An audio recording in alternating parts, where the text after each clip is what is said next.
कहानी का पूरा आनंद लेने के लिए इसके पिछले भाग को सुनना बिल्कुल भी मत भूलिएगा। उसका प्लेलिस्ट का लिंक मैं आपको डिस्क्रिप्शन बॉक्स पर दे दूंगी और साथ में कमेंट बॉक्स में पिन भी कर दूंगी, तो आप वहां से भी जाकर सुन सकते हैं। और हाँ, आप सभी से मेरा एक रिक्वेस्ट है कि आप सभी लोग कहानी को पूरा ज़रूर सुने। आई एम सॉरी आतिफ भाई, मैंने आज आपको बहुत डांटा है ना। आतिफ किसी काम में बिजी था जब हिना उसके सामने अपने कान पकड़कर खड़ी हो गई। उसके चेहरे पर भोलापन और आंखों में शर्मिंदगी थी जो आतिफ को हंसने पर मजबूर कर गई। अरे भाभी, कब डांटा आपने मुझे? वहां फलक आपकी आपी के कमरे में। हाँ, तो मैंने गलती भी तो की थी ना, लेकिन फिर भी वो मैंने गुस्से में बोल दिया। लेकिन बाद में मुझे अच्छा नहीं लगा भाई। आई एम सॉरी, हिना ने मासूमियत से कहा तो आतिफ उसे चुपचाप देखता रह गया। क्या हुआ भाई, आप मुझे ऐसे क्यों देख रहे हैं? भाभी, मैं सोच रहा हूँ कि हम सब ने मिलकर अपने अकड़ू गुस्सेल असीम के लिए कितनी प्यारी सी सोनपरी ले आए हैं। मतलब मतलब भाभी, आप कितनी क्यूट हो। मुझे अच्छा नहीं लगा आपको डांट कर। जस्ट इग्नोर भाभी, मैं वो सब कब का भूल गया। सच्ची, आपको बुरा नहीं लगा? नहीं, बिल्कुल नहीं। Thanks God. इन्हें अपने दिल पर हाथ रखे सुकून में हल्की फुल्की सी हो गई। यू नो भाभी, आप वाकई बहुत इनोसेंट हैं। कोई भी आपके सामने अपने घुटनों टेक सकता है, फिर असीम का आप पर पिघलना तो लाजमी भी था।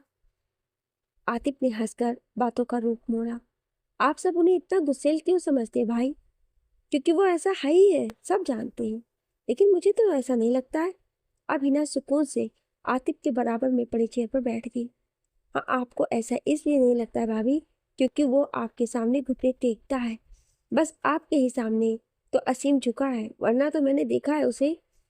नहीं, मेरे असीम बहुत अच्छी है। हिना ने कहा तो आतिफ बालों में हाथ फेरकर रह गया। हाँ, आपका असीम सबसे अच्छा है मेरी प्यारी भाभी जी।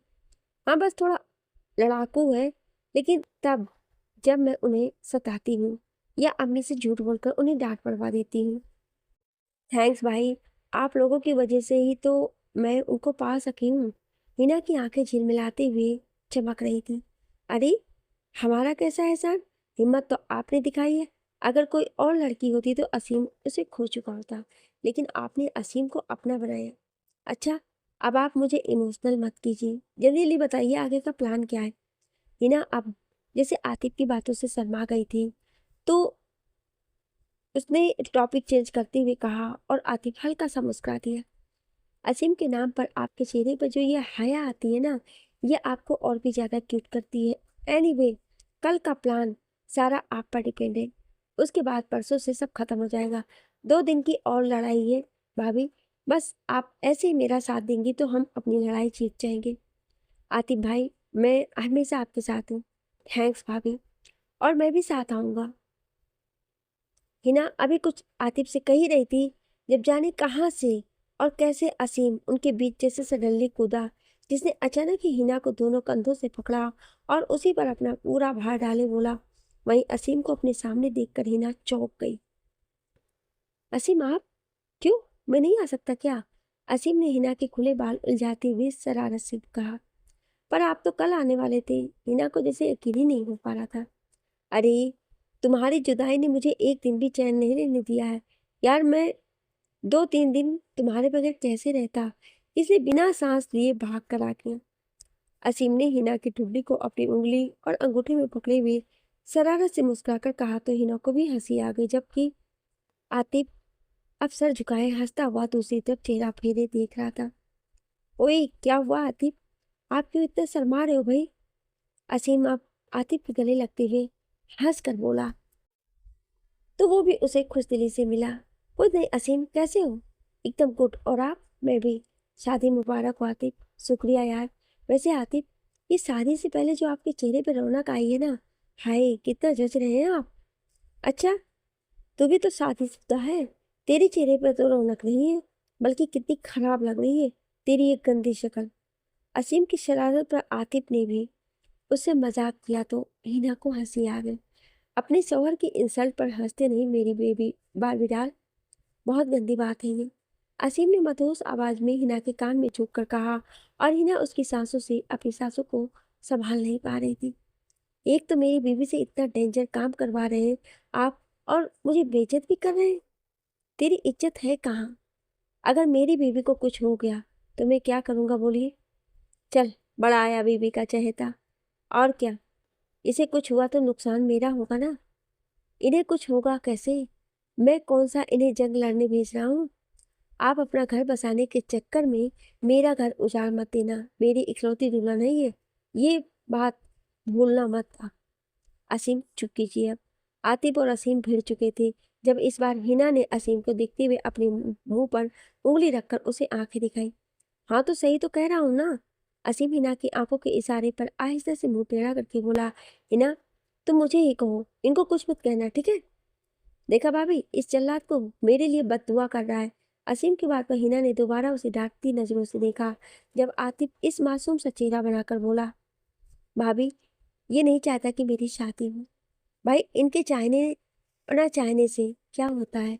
मैं तो चाहती हूँ ना कि आपकी शादी हो। हिना आतिफ की तरफ देखते हुए अपनेपन और प्यार से बोली, आप बहुत अच्छी है ना भाभी, इसीलिए आप मेरा अच्छा चाहती हैं, क्योंकि आप मेरी बहन भी हैं। आतिफ ने हिना का हाथ थामते हुए अपनेपन और रिस्पेक्टली प्यार से कहा। जब असीम ने शरारत से हिना को पकड़कर अपनी तरफ खींच लिया। आतिफ, ये कितनी भी अच्छी हो बुरी हो, सब मेरे लिए है। आप यूँ बार बार इसका हाथ मत पकड़िए, ये मेरी है। जल कुकड़ा कहीं का। देखा भाभी आपने इस जालिम को? आतिफ ने असीम को मुंह छुड़ाकर कहा तो वो हिना को अपने करीब लिए बच्चों की तरह मुंह बनाकर रह गया। आपसे कभी जालिम हूँ? इकलौती वाइफ है, वो भी आपके सपोर्ट में बोलती है, मेरे नहीं। हाँ तो वही है इसी लायक। अच्छा असीम, आपसे मैंने जो बोला था आप लाए कि नहीं? हिना को एकदम से याद आया तो वो असीम की तरफ देखने लगी। अब पिटे गया लड़का पक्का भूल गया होगा, आतिफ ने अपने आप से ही कहा और असीम ने उसका हाथ पकड़कर मरोड़ दिया। आतिफ, आपको बहुत मजा आता है ना मेरी बीवी के सामने मेरी इंसल्ट करने में? असीम इधर देखिए मेरी तरफ। मैंने आपसे आतिफ भाई की रिसेप्शन पार्टी में पहनने वाला मेरा सूट, लिपस्टिक और उसके मैचिंग की ज्वेलरी लाने को बोला था, वो आप लाए या नहीं? हिना ने असीम का सर पकड़कर उसका चेहरा अपनी तरफ घुमाते हुए सवालिया अंदाज में पूछा। अरे भाभी, ये लाया नहीं होगा, आप इसे आज पीटना जरूर, वो भी मेरे सामने, मजा आएगा मुझे। आप चुप कीजिए आतिफ। अरे हिना, ऑफ कोर्स मैं सब कुछ लेकर के आया हूँ यार, अम्मी के पास से जाकर ले लो। असीम ने जैसे ही कहा आतिफ का मजाक किरकिरा हो गया, जबकि हिना खुश हो गई थी। सच्ची Asim? Wow, thank you so much Asim, आप वर्ल्ड के बेस्ट हस्बैंड हो। I love you so much. Hina एकदम से खिलखिलाकर हंसती हुई जैसे फ्लो फ्लो में भूलती जल्दी से असीम की गाल पर अपने होठ रखे और फौरन भागती हुई वहां से चली गई। वहीं हिना की इस हरकत पर असीम तो जैसे काफी देर तक कुछ समझ ही नहीं पाया, पर आतिफ को जोरदार हंसी आ गई। बच गया तू असीम, अगर तू आज उनका सामान लाना भूल गया होता ना तो आज पक्का है तेरी कुटाई पिटाई हो जाती। आप ज्यादा उड़िए मत आतिफ, आपका भी नंबर आ रहा है। आप भी मेरी कैटेगरी में आने वाले हैं, मैरिड। एक बार आपकी वाइफ को आने दीजिए, फिर पूछूंगा आपसे। असीम ने अपना गाल सहलाते हुए काफी खुशगवार मूड में आतिफ को घूरा। यार ये बीवियां जब गुस्सा होती हैं तो डांटती हैं, और जब प्यार आता है तो कहीं भी शुरू हो जाती हैं क्या? असीम ने ये बात अपने आप से बोला था। फलक अप्पी, आप ही देखिए जरा मेहंदी मेहंदी कैसी लगी है? हिना दौड़ती हुई फलक के पास आई थी, जो अपने कमरे में मिरर के सामने खड़ी कपड़े से उसे साफ कर रही थी। हिना के शोर पर उसे देखने लगी। अरे क्या हुआ हिना, क्यों भाग रही हो ऐसे? अप्पी पहले आप यहाँ यहाँ आइए मेरे साथ। फलक ने धीरे से पूछा तो हिना ने उसका हाथ पकड़ा और उसे लाकर उसके बेड पर बैठा दिया और खुद भी उसके सामने बैठ गई। अप्पी देखिए मेरी मेहंदी कैसी है ना एकदम जबरदस्त। अरे वाह, ये तो बहुत प्यारी लग रही है तुम्हारे हाथों में, और भी ज्यादा खिलसी है हिना। फलक ने हंसती हुई हिना के हाथ थाम लिए, जो आंखों में मासूम सी खुशी की चमक लिए थी। और अप्पी, इसमें ना मैंने असीम का नाम भी लिखवाया है, ये देखिए। हिना ने अपने हथेली पे मेहंदी से लिखे असीम के नाम की तरफ इशारा करते हुए हंसकर कहा। हाँ तो असीम का नाम लिखवाना तो जरूरी था ना, तभी तो। और भी अच्छी लग रही है ये। हाँ चलिए, अब आप भी जल्दी से रेडी हो जाइए, उल्फत आपको भी मेहंदी लगाने आ रही है। उल्फत कौन? उल्फत को आतिफ भाई ने पार्लर से बुलवाया है। अच्छा, आज आतिफ की मेहंदी है? जी हाँ, शायद उसने अपनी दुल्हन के लिए बुलवाया होगा पार्लर वाले को। हाँ, और अभी थोड़ी देर में हम सब आतिफ भाई की मेहंदी लेकर उनकी दुल्हन के घर जाने वाले हैं। बहुत मज़ा आएगा अपी, असीम भी आ गए हैं, मैं तो उनके साथ ही जाऊंगी। हिना खुशी में एक्साइटेड हुई जा रही थी। बहुत अच्छी बात है, असीम आया था मुझसे मिलने अभी। फलक ने अपनी आंखों के किनारे हथेली से पोंछ लिए जो आंसुओं से नम हो गए थे। लेकिन हिना, तुम यहाँ क्यों आई हो? जाकर रेडी हो जाओ ना जाने के लिए। अपी, अभी वहां जाने में टाइम है, तो मैंने सोचा तब तक उल्फत से कहकर मैं आपको भी मेहंदी लगवा दूं। क्या मुझे? हिना की बात पर फलक को जैसे झटका लगा था। हाँ अपी, आपको। उल्फत बहुत अच्छी मेहंदी लगाती है। नहीं हिना, मैं मेहंदी नहीं लगा सकती, प्लीज। पर क्यों नहीं लगा सकती? मैंने लगाई है ना, अब आपकी बारी है। तुम लगा सकती हो क्योंकि तुम्हारे पास असीम है तुम्हारी मेहंदी का रंग देखने के लिए। पर मैं क्या करूंगी हिना? फलक बेचैन थी। हिना को कैसे समझाए? अरे तो अपी, आपके साथ मैं हूँ, मैं देखूंगी ना आपकी मेहंदी। नहीं ना, ऐसा नहीं होता है। फलक तुरंत उठकर खड़ी हो गई थी, उसके चेहरे पर घबराहट ही घबराहट थी। क्या हुआ फलक अपी, आप ऐसे रिएक्ट क्यों कर रही हैं? हिना भी खड़ी हो गई थी। तुम समझ नहीं रही हो हिना, ये सब मेरे लिए नहीं है। क्यों नहीं है? क्योंकि मैं बेवा हूँ और तुम सुहागन। हिना, सुहागनों के लिए होते हैं ये सारे शौक श्रृंगार। तुम पर अच्छे लगेंगे, मुझ पर नहीं बेटा। समझने की कोशिश करो। फलक ने प्यार से हिना का चेहरा अपने हाथों में लेकर उसे समझाया, लेकिन हिना बच्चों की तरह जिद करती रही थी। प्लीज ऐसी बातें मत कीजिए अपी, ये सच है ना, मेरे हाथों में मेहंदी काटने को दौड़ेगी। और अगर आपने मेहंदी नहीं लगाई तो मैं भी अपनी मेहंदी छुड़ा दूंगी अपी। मैं अभी लगवा कर आई हूँ। नहीं हिना, ये तुम क्या कर रही हो? मैं यही करूंगी। हिना मेरी बात तो सुनो। फलक हिना के पीछे आई थी जो गुस्से में रूठी हुई पैर पटकते हुए उसके कमरे से बाहर जा रही थी। हिना सुनो तो। हिना रुको। नहीं, मुझे कुछ नहीं सुनना है, मैं अपने हाथ धोने जा रही हूँ। हिना रूठी हुई लिविंग रूम में चली आई, उसकी आंखों में आंसू थे और वो जैसे रो रही थी, जबकि उसके पीछे पीछे फलक भी दौड़ती हुई आज कमरे से बाहर आई थी। क्या हुआ हिना? असीम जो उसके पास बैठा हुआ था, उसने जैसे ही हिना को इस तरह रुआसा देखा तो वो फौरन उठकर उसके पास आ गया। असीम देखिए ना, मैं फलक अपी को मेहंदी लगवाने को बोल रही हूँ लेकिन वो मना कर रही है। हिना ने भरी भरी आवाज में कहा। अरे तो कोई बात नहीं हिना, उन्हें नहीं लगानी होगी, इसमें रोने वाली कौन सी बात है पागल। असीम का दिल तड़प रहा था हिना की आंखों में आंसू देखकर। उसने फौरन हिना को थाम लिया। नहीं असीम, अगर ये मेहंदी नहीं लगाएंगी तो मैं भी अपनी मेहंदी छुड़ा दूंगी। ठीक है हिना, पहले तुम रोना बंद करो यार, प्लीज। असीम ने हिना के दोनों गालों पर बहे आंसुओं को साफ करते हुए उसे अपने सीने से लगा लिया। इस वक्त वहां लिविंग में आयशा, अरीसा समेत शादी में शामिल बहुत सारे लोग थे जो अब उन्हें देख रहे थे। हिना मेरी बात तो सुनो। फलक को सबके सामने और भी शर्मिंदगी महसूस हो रही थी क्योंकि उसकी वजह से हिना की आंखों में आंसू जो आए थे। अपी, प्लीज आप मेहंदी लगवा लीजिए ना, क्या इशू है? इस बार असीम ने हिना को थामे हुए फलक से कहा। नहीं असीम, ये तो क्या बोल रहा है? फलक ने आहिस्तगी से सबकी तरफ चोर नजरों से देखते हुए सर झुका लिया। मेहंदी लगवाने में क्या प्रॉब्लम है? आखिर अब भी लगवा लीजिए ना। देखिए हिना कैसे रो रही है, क्या आप मेरे लिए इतना भी नहीं कर सकती? असीम, तू मेरा छोटा भाई है, अगर तू मांगे तो मैं जान भी दे दूं। मेरे लिए बहुत अजीज है तू, मेरे भाई। पर ये वही तो अपी, जैसे मैं आपके लिए अजीज हूँ वैसे ही आपके इस भाई के लिए ये लड़की अजीज है। अपी प्लीज, मैं हिना के आंसू बर्दाश्त नहीं कर पा रहा हूँ, प्लीज मान जाइए ना। असीम ने बेचैनी से कहा। तो फलक बस उसका मुंह देखती रही और फिर हिना की तरफ देखी जो असीम की आंखों में समाई किसी बच्चे की तरह रो रही थी। हिना प्लीज, तुम रोना बंद करो प्लीज। नहीं, अगर आप मेरी बात नहीं मानोगी तो मैं ऐसे ही रोती रहूंगी। फलक की इल्तिजा पर हिना जिद से बोली। नहीं ना, मैं तैयार हूँ, मेरे असीम की गुड़िया, मैं लगवाऊंगी ना मेहंदी। अब प्लीज रोना बंद करो।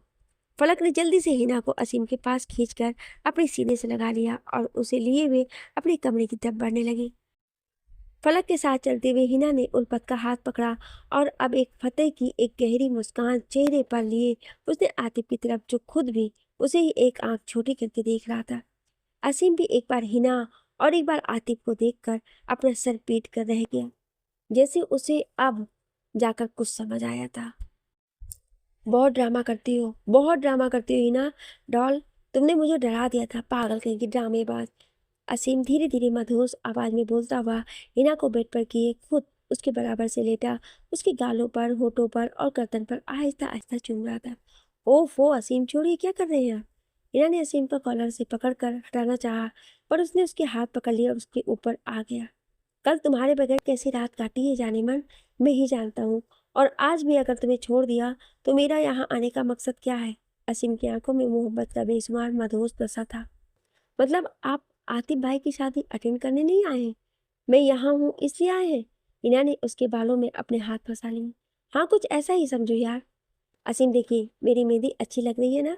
हिना ने अपनी मेहंदी से सजे हाथों को असीम की तरफ किया, जो उसकी गर्दन में चेहरा डाले उसे बेताबी से झूम रहा था। हाँ अच्छी है। उफ, एक बार देखिए तो। चुप रहो हिना, यार जो कर रहा हूँ करने दो। Don't disturb me. असीम ने बेकरारी से कहा और हिना के दोनों हाथ पकड़कर बेड से लगाते हुए वापस उसकी गर्दन में अपने होठों रबने रब करने लगा। क्या कर रहे हैं? हिना खिलखिलाकर हंस दी। क्यों हंस रही हो? गुदगुदी सी हो रही है, छोड़िए। हरगिज नहीं। असीम प्लीज। नेवर हिना, बहुत मजा आ रहा है यार, करने दो ना। असीम ने उसके होठ हल्के से बाइट करके छोड़ दिए। नॉटी। हिना ने हंसते हुए कस के अपनी आंखें मीच ली। हिना रोया मत करो यार, पता है तुम्हारे आंसू देखकर मैं कितना बेचैन हो गया था। असीम उसके चेहरे पर फैले बालों को कान के पीछे करते हुए धीरे से बोला। अरे लेकिन असीम, वो तो मैं बस यूं ही ना, वो ही तुम। बस रोया मत करो मेरे सामने, बिल्कुल भी नहीं। असीम ने उसके होठों पर अपनी होठ रख के उसकी बात काट दी। ओके, अब नहीं रोऊंगी। अब हटिए मेरे ऊपर से। नहीं हट सकता, इतने भारी आप हैं, मैं चटनी बन जाऊंगी। अच्छा। असीम उसकी आंखों में रूठे पल से झांकते हुए नाराज हुआ तो हिना फौरन उसके गाल पकड़ खींचते हुए हंसती। मजाक कर रही थी। मजाक की सजा जानती हूँ। No Aseem please. गुड। तुम्हें मुझे अब जिंदगी भर झेलना और सहना पड़ेगा हिना। मैं तैयार हूँ। हिना तुम कितनी मुलायम हो यार, क्या खाती हो? असीम का मूड ठीक हो गया और उसने हिना की गर्दन पर हाथ सहलाते हुए पूछा। वही खाती हूँ असीम, जो आप खिलाते हैं। आपका प्यार। हिना असीम की छुओं से बेताब से सिहर रही थी। बिल्कुल केक जैसी नरम नाजुक हो तुम यार, मन करता है खा जाऊं। असीम ने धीरे से उसके गाल पर बाइट की तो हिना, जो अब तक हंस रही थी, उसने फौरन असीम के बालों में अपना हाथ डालकर उसका चेहरा झटके से ऊपर कर दिया। असीम, गाल पर बाइट किया तो अच्छा नहीं होगा आज। अरे पर क्यों? क्योंकि मुझे मेरे चेहरे पर कोई भी निशान नहीं चाहिए। दर्द होता है क्या? नहीं। तो फिर सुबह सब पूछते हैं क्या? नहीं असीम। तो फिर करने दो ना यार। नहीं, बस आज मुझे कोई निशान इसलिए नहीं चाहिए असीम, क्योंकि कल सुबह मैं आतिफ भाई की बारात जाने वाली हूँ। इसलिए ये छुपते नहीं है तो अच्छा नहीं लगता है सबके सामने। हिना ने बेकरारी सी मासूम लहजे में कहा तो असीम को हंसी आ गई। ओहो, तो ये बात है। हाँ, मैंने सोचा क्या हो गया। ओके, बिना निशान दिए प्यार करता हूँ, ठीक है। असीम वापस उठकर हिना के ऊपर आ गया। दोनों एक दूसरे के प्यार के नशे में डूबे ही थे कि तभी किसी ने कमरे का दरवाजा खटखटाया था और दोनों चौंक गए। कौन है? असीम ने बोरियत से बदतमीजी में थोड़ा झल्ला कर पूछा। दरवाजा खोल, बताता हूँ। दरवाजे से आई आतिफ की आवाज पर हिना खुश हो गई और जल्दी से असीम को अपने ऊपर से हटाकर जैसे ही दरवाजे की तरफ बढ़ने लगी, असीम ने उसका हाथ पकड़कर वापस मुझ पर गिरा दिया। असीम, क्या हुआ? जाने दीजिए ना। तुम अपना हुलिया ठीक करो पहले, मैं जाकर दरवाजा खोलता हूँ। असीम ने कहा और उठकर चला गया। जबकि हिना जब आईने की तरफ आई तो अपनी बिखरी हुई जुल्फें और होठों की फैली लिपस्टिक देखकर शर्मा गई। असीम ने जैसे ही दरवाजा खोला, आतिफ कमरे के अंदर आया था। हिना भाभी कहाँ है? पहले बताएं, हुआ क्या है? असीम ने आतिफ से पूछा, लेकिन उसने उसे इग्नोर किया और तब तक हिना भी वहां आई तो दोनों एक दूसरे को देखकर हंस दिए। थैंक यू भाभी, आप तो ना एकदम सुपर स्टार निकली भाई, वाह। आतिफ ने हंसकर हिना को शाबाशी दी तो वो भी हंसती। अरे आतिफ भाई, अभी आगे आगे देखिए होता है क्या। हिना और आतिफ हंसते हुए आपस में बातें कर रहे थे, जबकि असीम वहीं सीने पर हाथ बांधे खड़ा उन दोनों को देखता हुआ मुस्कुरा रहा था। अरमान सो गया क्या फलक? आतिफ ने फलक को गौर से देखते हुए पूछा तो वो सोचों में गुम चौंक गए। जिस दिन से फलक को उसके कमरे में रहने के लिए बोला था, उस दिन से फलक कमरे से बाहर नहीं आई थी और ना ही आतिफ भी एक बार भी उसके कमरे में उससे मिलने आया। इस वजह से दोनों ने एक दूसरे को काफी दिनों से नहीं देखा था। और आज जब आतिफ अरमान को ढूंढता हुआ फलक के कमरे में आया तो वो बेड पर बैठी हुई थी और उसके पास ही वहीं बेड पर अरमान सो रहा था। अरे आतिफ, तुम आओ ना। फलक उठने को हुई तो आतिफ ने मना कर दिया। नहीं, मैं बस अरमान को देखने आया था यहाँ। हाँ, ये सो रहा है, सारा दिन इतना थक जाता है ना। फलक वापस अरमान के पास बैठ गई। अरे तो डांस भी तो इतना करता है ना अपने चाचू की शादी में। आतिफ ने सोए हुए अरमान के सर पर हाथ फेरते हुए हंसकर कहा तो फलक भी धीरे से मुस्कुरा दी। हाँ, आज सुबह से यहाँ नहीं आया था मेरे पास। आज तुम्हारी बारात जाने वाली है ना, तो ये सारा दिन बाहर ही रहा है। मैंने अभी बुलवाया था और आते ही वो सो गया, शैतान कहीं का। फलक ने झुककर धीरे से अरमान का गाल चूम लिया। शादी में जो मेहमान आए हैं उनके साथ डांस कर रहा था और सारा दिन पूरे घर में दौड़ता फिरता है। तुम्हारा लाडला तो थकेगा नहीं। आतिफ ने मुस्कुरा कर कहा तो फलक भी अरमान के सर को देखती हुई मुस्कुराती रही। इसी की तो मस्ती चलती रहती है सारा दिन। शादी में तुमने देखा है ना? आतिफ ने सवाल किया तो फलक के हाथ अरमान के बालों में थम कर रह गई। नहीं तो मैंने कुछ नहीं देखा बाहर का। क्यों? तुमने ही तो मना किया है ना कि मैं अपने कमरे से बाहर नहीं आऊं और ना ही तुम्हारी शादी के किसी फंक्शन या माहौल को देखूं। इसलिए मैं। फलक की बात उसकी हलक में ही अटक कर रह गई और आंखें नम हो गई थी, जो आतिफ को महसूस हुआ। मैंने मना किया तो तुमने शादी का कोई भी फंक्शन नहीं देखा? ना ही ये देखा कि घर में कितने सारे लोग आए हैं, क्या हो रहा है, एवरीथिंग? नहीं, मैं अपने कमरे से बाहर ही नहीं जाती। मुझे भी डर है कहीं मेरा साया तुम्हारे आने वाली खुशियों में। फलक चेहरे पर बनावटी मुस्कान लिए मायूस आवाज में मासूमियत से बोली, जो आतिफ को तड़पा गई। और वो आकर उसके पास वहीं उसके बेड पर बैठ गया। उदास हो तुम फलक? नहीं तो। आतिफ, क्यों उदासी क्यों? तुम्हारी शादी हो रही है, सबसे ज्यादा खुश हूं मैं, सच्ची। फलक ने चेहरा इधर उधर फेरते हुए खुद को कंट्रोल किया। मैंने तुम्हें मना किया तो तुम्हें बुरा नहीं लगा क्या? आतिफ जाने क्यों हर बार उसकी नजरों को टटोल रहा था। कैसा बुरा मानना आतिफ? जो लोग कहते हैं वही तुमने भी कहा। जब मैंने कभी किसी और की बातों का बुरा नहीं माना, तो फिर तुम्हारी बातों का क्या? क्यों? सब्रदार हो तुम इतना फलक? हाँ, बस थोड़ी सी तकलीफ हुई थी, क्योंकि इस बार तुमने कहा था ना, ये बात मुझे कोई भी कुछ भी बोले, बस तुम मत बोलो। क्यों? मुझसे ऐसी उम्मीद क्यों रखती हो? पता नहीं क्यों। एक बार मैंने मना किया कि तुम कमरे से बाहर नहीं आओ, तो तुम अपने कमरे से बाहर ही नहीं निकली। हाँ, क्योंकि मैं नहीं चाहती कि मेरी वजह से तुम्हारी शादी पर कोई असर आए। आतिफ प्लीज, अब जाओ तुम यहाँ से। फलक की आवाज और आंखें दोनों भर आईं, पर वो आतिफ के सामने कमजोर नहीं पड़ना चाहती थी। तुम्हारा दिल नहीं कर रहा था कुछ भी देखने को? आतिफ जाने क्यों सवाल कर रहा था, ऐसे सवाल जो फलक से ज्यादा खुद उसको ही तकलीफ दे रहे थे। बल्कि उसकी भी नम थी। मेरा बहुत दिल कर रहा था कि मैं बाहर आ जाऊं, तुम्हारी मेहंदी, तुम्हारी हल्दी देखूं, तुम्हें देखूं, तुम्हारे हर फंक्शन अटेंड करूं, लेकिन लेकिन क्या फलक? बोलती रहो प्लीज, मैं सुन रहा हूँ। फलक की चुप्पी साध ली तो आतिफ ने उसके चेहरे को गौर से देखते हुए हल्की आवाज में कहा, लेकिन आतिफ, तुमने मुझे जो कहा उसके बाद से मैंने भी खुद को समझा लिया कि ये सब मेरे लिए नहीं है। मैं बेवा हूँ और मेरी जैसी को तुम्हारी शादी जैसी खुशियों में शामिल होने का कोई मतलब ही नहीं है। मैंने ऐसा तो नहीं बोला था। आतिफ का दिल जैसे फलक के आंसुओं की आग से जल जल कर सुलग रहा था। आतिफ, तुमने ऐसा नहीं बोला, लेकिन मुझे एहसास हुआ। फलक ने आंखों में आए आंसुओं को अपने अंदर की जब्त करते हुए चेहरे पर बनावटी मुस्कान के साथ नॉर्मली कहा था। पर आतिफ से अब रहा नहीं गया और उसने फलक का सर पीछे से पकड़कर उसके माथे को अपने माथे से जोड़ लिया। दोनों के चेहरे आमने सामने आपस में मिल गए और बरबर सी आतिफ की आंखों से आंसू बहने लगे। I am sorry.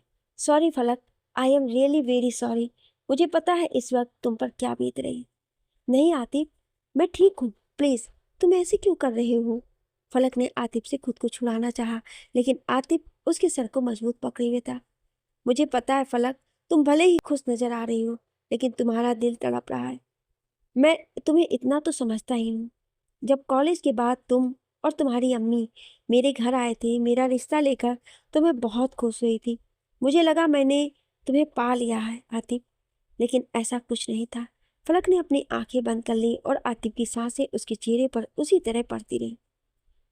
मुझे मिस करती थी कॉलेज के बाद। हाँ, बहुत। पर जब तुम्हारी अम्मी ने वजाहत के लिए मेरा हाथ मांगा तो मैं सन्नाटे में आ गई और तुम्हारी तरफ देखने लगी कि शायद तुम कह दो अपनी अम्मी से, मेरे घर वालों से, कि नहीं, वजाहत के लिए नहीं, फलक के लिए तो मैं हूँ।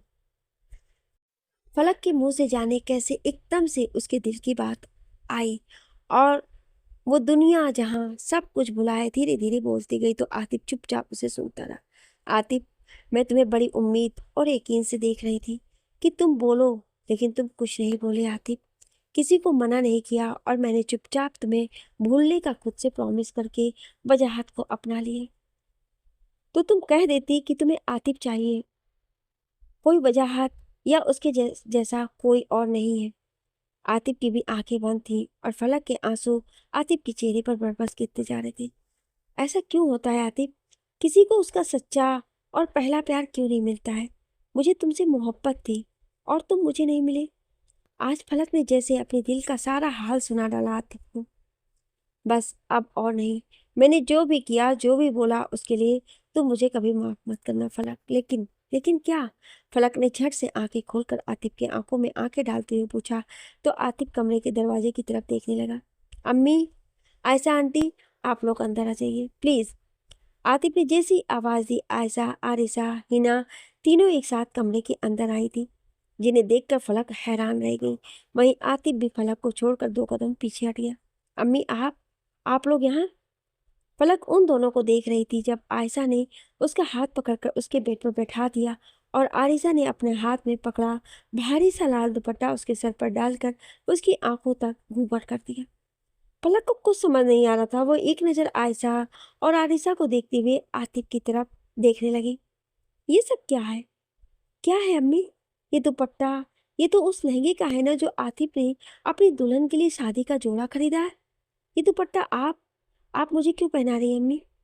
फलक ने दुपट्टे को अपने सर से उतारना चाहा तो आरिशा ने उसे पकड़ लिया। नहीं बेटा, ये तुम्हारे लिए है, सिर्फ तुम्हारा है।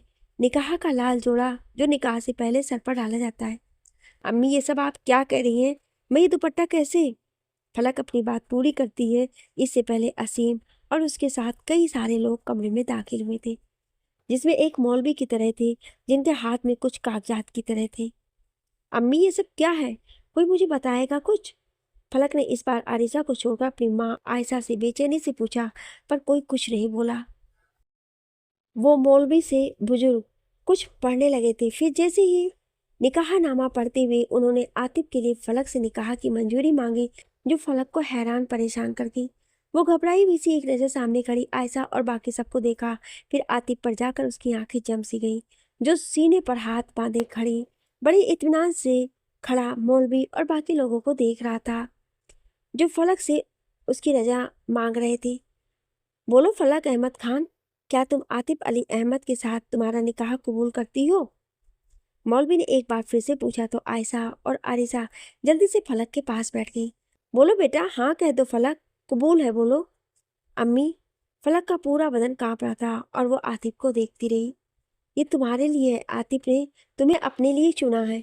क्या तुम उसके साथ अपना घर नहीं बसाना चाहती फलक? आरिशा ने उसे प्यार से समझाया। अम्मी, ये आप लोग क्या कर रहे हैं? ये गलत है। फलक ने सामने खड़ी आयशा और आरिशा से लिपटते हुए कहा और आयशा उसका सर पकड़े उसे हौसला दे रही थी जब मौलवी ने एक बार फिर से पूछा। बोलो फलक, क्या तुम्हें आतिफ अली के साथ तुम्हारा निकाह कबूल है? फलक अपना आपा खोए बैठी सबकी तरफ देखते हुए इस वक्त इतनी कमजोर थी लग रही थी। बोलो फलक, क्या तुम्हें ये निकाह कबूल है? जब तक तुम मंजूरी नहीं दोगी ये निकाह हरगिज मुकम्मल नहीं होगी। आतिफ ने कबूल किया है, अब तुम्हारी बारी है बेटा, हाँ करो या ना। इस बार मौलवी ने कहा तो फलक आंसू से डबडबाई आंखों से एक नज़र सबकी तरफ देखने के बाद आंखें बंद करते हुए सर हिला दिया और उसके होठों से कबूल है निकला था। फलक ने निकाह कबूल है एक बार, 2 बार और तीसरी बार हाँ कबूल है बोला तो चारों तरफ वहाँ मौजूद सभी के चेहरे पर खुशियाँ लौट आई। मौलवी समेत वहाँ गवाह में आए बाकी सब लोग आतिफ को मुबारकबाद देने लगे। फिर वो उन सब के साथ ही कमरे से बाहर चला गया। आतिफ और बाकी सब के जाते ही फलक आयशा से लिपट कर रो दी और अब कमरे में सिर्फ आयशा, आरिशा, हिना और असलीम ही थे। क्यों रो रही हो फलक मेरी बच्ची? तुम्हारा घर बस गया है, मुझसे ज़्यादा कौन खुश होगा? आज मेरे दिल से पूछो। आयशा ने फलक के सर पर हाथ फेरते हुए प्यार से कहा। नहीं अम्मी, ये सब क्या था? आतिफ तो किसी और लड़की से शादी कर रहा था, जहाँ आज वो बारात लेकर जाने वाला था, तो फिर ये सब? फलक ने आरिशा को रोते हुए देखा। नहीं फलक, ऐसा कुछ नहीं है। आतिफ ने जिस लड़की को चाहा वो लड़की तुम हो। इतने दिनों से उसने तुम्हें ही तो शादी के लिए चुन रखा था और उसने मुझे जिसे दिखाया था वो तुम थी फलक। जब तुम जिद कर रही थी कि तुम्हें उसकी दुल्हन देखनी है आरिसा भी फलक के पास बैठते हुए आंखों में आंसू लिए वो जो लाल दुपट्टा निकाह का फलक के सर पर था उसे ठीक से फलक को उड़ाते हुए जवाब दिया। अम्मी मतलब कि आतिफ जिसे शादी कर रहा था वो मैं ही हूँ, और जहाँ बारात जाने वाली थी वो भी मैं ही हूँ। हाँ फलक, इस शादी की दुल्हन तुम ही हो बेटा। उस हल्दी का तुम पर गिरना, हाथों में मेहंदी सजाना, ये सब आतिफ ने ही तो प्लान किया था, क्योंकि तुम्हारी शादी थी। फलक, तो भला तुम्हारी ये रस्में तुम्हें अछूत कैसे रह जाती? आयशा ने उसका सर धीरे से चूम लिया। इतनी बड़ी साजिश? फलक आंसू से तरबतर आंखों को ऊपर करते हुए आरिसा और आयशा की तरफ देखकर शिकायती लहजे में बोली, तो वो दोनों ही उसकी बलाएं लेने लगी। नहीं मेरी बच्ची, साजिश नहीं, बस तेरी बारात दरवाजे आई है। फलक, तेरे दरवाजे पर खुशियों ने दस्तक दी है बेटा, इसे अपना ले, इसे अपना दामन में समेट ले। आयशा ने फलक के सर पर पड़ा दुपट्टे का आंचल उसके हाथ में थमा दिया। इतना सब कुछ हुआ, मुझे लगा ये सब हिना ने। फलक ने हिना का नाम लिया और उसकी तरफ देखने लगी तो वो जल्दी से दौड़कर उसके पास आ गई। फलक अप्पी, मैं तो बस आपकी खुशियां चाहती थी, इसलिए आतिफ भाई का साथ दिया। हल्दी का आप पर गिराना और मेहंदी लगवाना, ये सारे मेरे प्लान थे। हिना की आंखों में आंसू थे। उसने मुस्कुराते हुए फलक के गाल को प्यार से छूकर कहा, हिना, तुम भी आतिफ के साथ शामिल थी? जी हाँ। और अप्पी, आप पर ये लाल दुपट्टा कितना जच रहा है, देखिए जरा, कितनी खूबसूरत लग रही हैं आप। और आपके ये मेहंदी वाले हाथ। हिना ने फलक के हाथ पकड़कर उसके सामने कर दिए। देखिए कितना गहरा रंग आया है मेहंदी का। आपने बोला था कि हल्की फुल्की मेहंदी लगवानी है, पर मेरी जिद पर ये दुल्हन वाली मेहंदी लगवाई थी आपने, क्योंकि आप शादी की दुल्हन हैं। और एक बात बताऊं आपको? हिना बोल रही थी और फलक उसे देखती रही। जब हिना ने फलक के हाथ में एक साइड पर अपनी उंगली पॉइंट करते हुए कहा, ये देखिए अप्पी, आतिफ। हिना ने जैसे ही कहा, फलक ने अपनी हथेली पर देखा जहां महीन अक्षरों में मेहंदी से आतिफ का नाम सजा हुआ था। ये सब तुमने किया? फलक अपनी मेहंदी में खो गई थी। हाँ अप्पी, ये सब मैंने किया है आपके लिए। असीम, तुमने भी झूठ बोला? फलक अपने सामने बैठी हिना को छोड़कर कुछ दूर खड़े असीम की तरफ देखने लगी। असीम, तुमने भी अपनी बीवी का साथ दिया? नहीं अप्पी, मैं कभी आपसे झूठ बोल सकता हूँ क्या? असीम ने जल्दी से फलक का हाथ थाम लिया। अप्पी, हाँ बस मैं एक भाई हूँ, और एक भाई अपनी बहन की खुशियाँ चाहता है। असीम, तुम सब मिले हुए थे? हम सभी नहीं अप्पी, इसमें आपका बेटा भी शामिल है। हिना ने अरमान की तरफ देखते हुए फलक से कहा, जो फलक के बराबर उसके बेड पर लेटा हुआ सोया हुआ था। क्या अरमान भी? हाँ फलक, सबको पता था सिर्फ तुम्हें छोड़कर बेटा, क्योंकि तुम इस बार भी इनकार ना कर दो।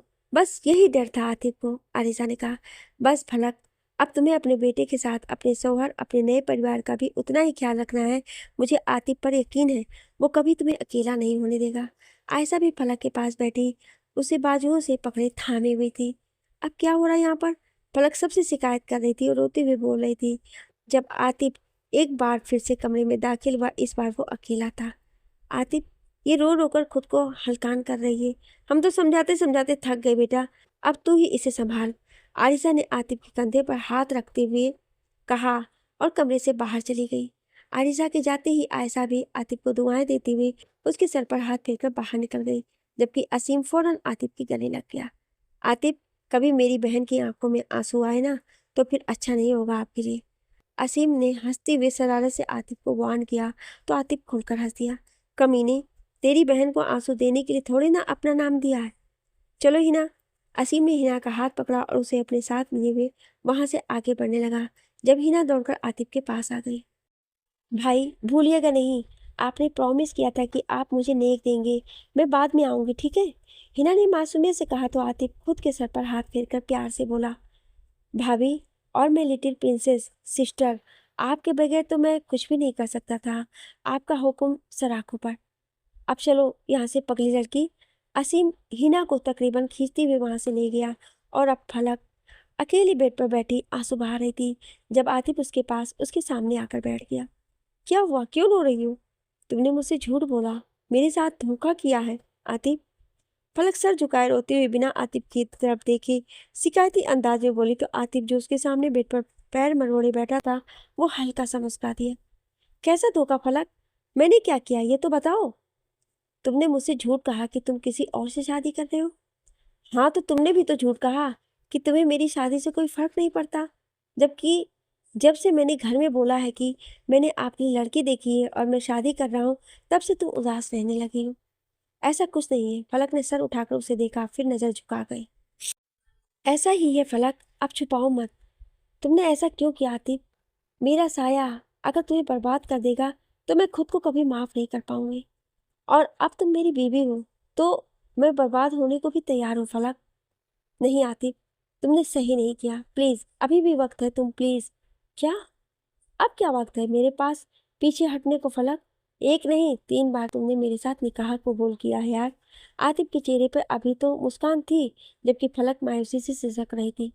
आतिफ, इतना बड़ा प्लान किया तुमने क्यों? इसलिए तो तुम्हें कमरे में कैद रहने को बोला था, क्योंकि दुल्हने अपनी शादी में इस तरह भागी भागी नहीं फिरती है। कभी देखा है किसी दुल्हन को अपनी शादी में काम करते हुए? तुमने जो उस दिन मुझसे सख्ती से बेगानों की तरह बात की, वो तुम्हारा लहजा मेरे लिए नहीं था, पर फिर भी मुझे बहुत दुख हुआ था। I am sorry. चलो मैं तुम्हें एक चीज दिखाता हूँ। आतिफ ने मुस्कुराते हुए फलक का हाथ पकड़कर उठाया और उसे अपने साथ लिए कमरे की तरफ आ गया। जहां पर क्या था मैं नहीं बताऊंगी। जानने के लिए सुनिए अगले भाग में। Thank you.